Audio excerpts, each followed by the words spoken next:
Salut, ici Radburger. Une petite vidéo pour la deuxième partie des 15 questions du Rollis. Donc, les questions 6 à 10. Commençons. L'univers de jeu préféré. Ça, c'est tough. C'est tough. Si tu regardes en arrière de moi, ici, j'ai du Dragonlance qui est très... a marqué mon enfance / adolescence. J'ai aussi, j'ai du Shadowrun aussi. Le système, bon, il est très critiqué, mais j'ai beaucoup joué à ça. Fait que, mais je suis attaché à l'univers aussi.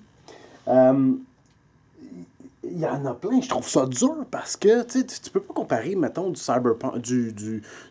cyberpunk avec, mettons, du médiéval fantastique. Je trouve que c'est un petit peu tough. Mais si j'avais à choisir, médiéval fantastique, je pense que j'irais avec Dragonlance. Quoique Forgotten Realms, j'ai joué longtemps aussi. On dirait que c'est du sentimentalisme un peu. Après ça, si tu vas dans Cyberpunk, et là, honnêtement, je dois y aller avec Shadowrun. Évidemment, c'est un peu ce que j'ai joué beaucoup et ce que j'ai aimé jouer. Si on y va dans le contemporain, écoute, il n'y a pas photo, là, c'est Cthulhu. J'aime beaucoup tout ce qui est H.P. Lovecraft et tout ça, oui, j'aime beaucoup ça. Fait que je pense que je me limiterais à ces trois-là. Deuxième question. Votre type de dé préféré? Je te montre ça. J'ai deux... En fait, j'ai types de dés. Pas une question bizarre. J'ai pas vraiment... Tu sais, moi, je ne pas ces D8, là. Mais je vais te montrer mes dés. Je vais te montrer... J'ai 3 sets de dés que j'ai beaucoup d'affection pour eux. J'en ai beaucoup, là, mais c'est là. Je vais te montrer des D6. 3 D6. D6, je trouve que c'est simple. Je trouve que, tu sais, c'est beaucoup utilisé. Première, je te le montre. Je vais te montrer le 6, tiens. C'est les dés, c'est des dés spéciales de Q Workshop. C'est les dés de Astor, le roi en jaune. Ces dés-là, je sais pas s'ils roulent mieux, mais je les aime bien. Autre dés, mes dés en métal, en or. Je les ai pas encore beaucoup utilisés, mais je les aime beaucoup. Et mes derniers dés, plus classiques ceux-là. Mes Disco Dice. J'ai l'impression que il y a un club dans mon cœur quand je roule ces dés-là. Donc, voilà pour les dés. Autre question. Votre préférence entre les figurines et le Mind Theater?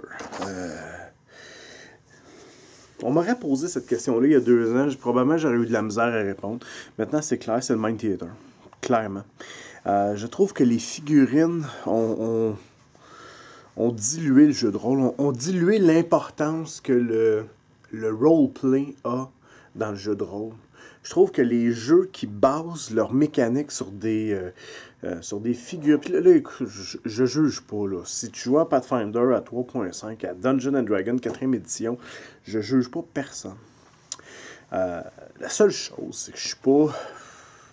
Moi, je me suis brûlé un peu avec ça. J'ai comme plus de fun. Moi, les figurines, puis que ça soit tactique et tout ça, on dirait que ça va peut-être me revenir, mais le côté tactique présentement, on dirait que tactique plutôt figurine, ben non, je suis brûlé. Fait que clairement, je suis rendu avec une préférence pour le Mind Theater. Ah boy, ça là, j'aurais dû le préparer avant, là. Votre pire échec critique ou erreur dans un jeu? Oui, je sais. Une erreur dans un jeu. C'est pas vraiment une erreur, là, mais tu sais, on a fait un test à un moment donné.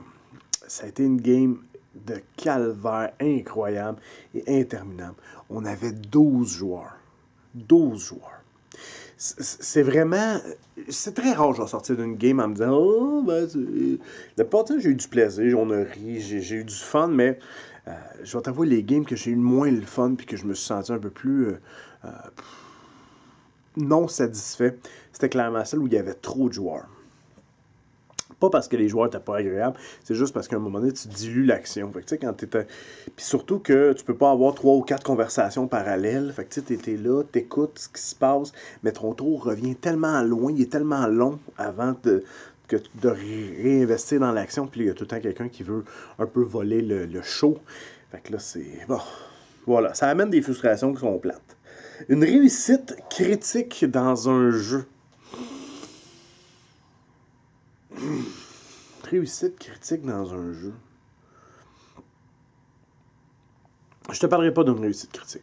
Je vais te parler d'une réussite que c'est récent. Puis je suis très content de ça. Ce qui s'est passé. Moi, j'étais habitué avec une gang de gars qu'on jouait du traditionnel depuis des années. Mes amis proches, là, des gars que j'aime, puis qu'on a bien du plaisir, puis que c'est mes amis dans la vie, puis tout ça. J'avais des gros doutes. En fait, j'avais pas de doute, je me suis dit, est-ce qu'ils vont embarquer dans quelque chose d'un peu plus émotionnel comme Monster Heart pis tout ça? Est-ce qu'ils vont embarquer là-dedans? Et Mazan qui a embarqué, j'ai trouvé des. J'ai redécouvert mes amis d'un autre côté, jouer des personnages, puis sans dire que je sous-estimais notre gang, j'avais des doutes par rapport à moi, j'étais-tu capable de maîtriser ça comme il faut? Est-ce que les gars, tu sais, est-ce que les gars aimaient mieux, tu sais, le côté un peu combat et tout ça? Puis là, je dois dire que mes doutes étaient, j'étais dans le champ. J'étais dans le champ Corée. Là. Les gars ont du fun, je pense qu'ils ont aimé leur expérience et tout ça. Un n'empêche pas l'autre, ça veut pas dire que c'est parce qu'ils n'aiment pas le côté un peu plus combat aussi. Mais présentement, j'ai découvert de quoi. Fait que donc, c'est tout bénéfice pour tout le monde. Voilà. À demain pour les 5 autres questions.